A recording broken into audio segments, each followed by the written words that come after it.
população mais acometida pelo linfoma? Na verdade, ela não tem uma predileção por idade, ela pode acontecer em diversas idades. A gente sabe que os linfomas, assim como algumas leucemias, são muito comuns na faixa etária pediátrica, adolescentes, adultos jovens, embora o envelhecer seja também um fator de risco para o desenvolvimento da doença. Então, o linfoma não Hodgkin, por exemplo, ele acontece com uma frequência relativamente alta entre os pacientes com mais de 60 anos de idade. Então, diante disso, e ela também não tem predileção por situação econômica, como a gente tem algumas doenças que são muito comuns em populações em que o nível socioeconômico é muito baixo, mas ela não tem essa predileção. Então, não é pouco comum, às vezes, a gente ouvir na mídia: a ex-presidente do Brasil, Dilma Rousseff, descobriu um linfoma. Reinaldo Gianecchini teve um linfoma. E várias outras pessoas, vários artistas famosos apresentam a doença e, às vezes, ela aparece na mídia e chama bastante a atenção. E o que a gente tem que ficar alerta? Qual é o sintoma que leva a gente a procurar o médico para descobrir do que se trata o problema?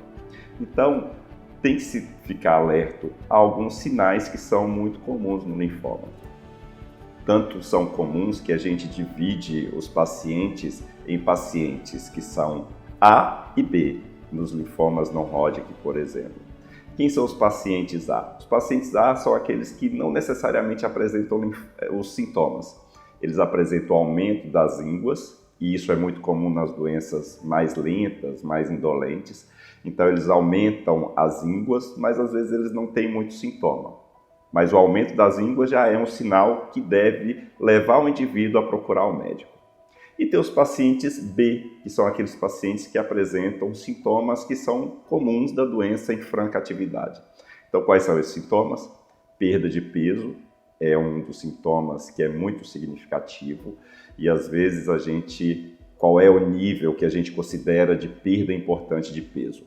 Se eu não mudei meu hábito alimentar, se eu não estou fazendo atividade física mais intensa, se eu não tenho um gasto energético além do que o meu corpo está acostumado a ter, ou se eu não tenho nenhuma outra doença metabólica, tipo alteração de tireoide, alteração do diabetes, e eu venho perdendo peso, então eu tenho que ficar atento. O que a gente considera uma perda de peso significativa? Seria perder em torno de 10% do seu peso habitual. É como se uma pessoa de 60 quilos perdesse 6 quilos em um mês ou 2 meses, né? Geralmente num curto intervalo de tempo. Isso para a gente é uma perda significativa de peso. Então, perdeu significativamente, descartou as outras causas, eu tenho que pensar em uma doença que esteja consumindo o meu organismo. Outro sintoma é a febre. Febre é um sintoma muito comum. E esse sintoma também é um sintoma que classifica o doente como um doente do tipo B, né? Então, você vai ter temperaturas que aumentam principalmente no final do dia e que não tem uma causa aparente para isso. E é uma febre que vem se arrastando ao longo do tempo. Então, lá no final da tarde, eu tenho 37 até 38 graus de temperatura, sem ter nenhuma infecção, sem ter nada na garganta, sem ter nada no ouvido, sem ter infecção urinária, mas uma febre sem motivo.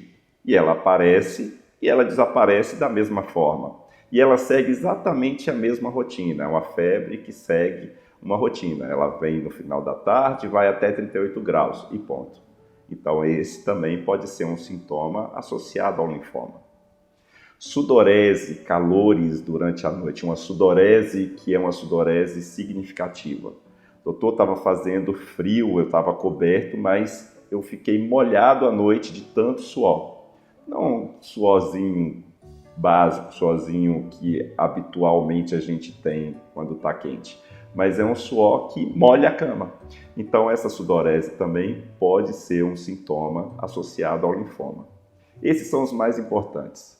E os outros podem ser coceiras pelo corpo sem estar associados a problemas alérgicos ou ao contato com algumas substâncias, né? E uma série de náuseas, mal-estar, indisposição, fraqueza. A gente tem que lembrar que o linfoma é do sistema hematológico, é uma doença do sangue. E às vezes, porque ele infiltra regiões do sangue, que é onde a fábrica do sangue, a medula óssea, alguns outros sinais nos exames de sangue podem vir associados ao linfoma, como anemia, queda do número de plaquetas, queda do número de leucócitos. Então, esses são sinais de alerta e que devem levar o indivíduo a procurar um médico de uma forma mais intensiva e com não se satisfazer às vezes com pode ser só um quadro viral. Se persiste, se te incomoda, ouça uma segunda opinião, repita os exames, avalie novamente. O médico responsável para tratar o linfoma é o hematologista, que é o médico do sangue, e procurar um hematologista, às vezes baseado nessas alterações, pode salvar sua vida. Se você gostou das informações, compartilha. Podem não ser as suas dúvidas, mas podem ser dúvidas que outras pessoas que você conheça têm. Então, se esclarecer e procurar saber exatamente o que acontece, pode salvar sua vida. Você pode começar um tratamento de forma mais precoce. E a chance de sucesso é muito maior. Obrigado.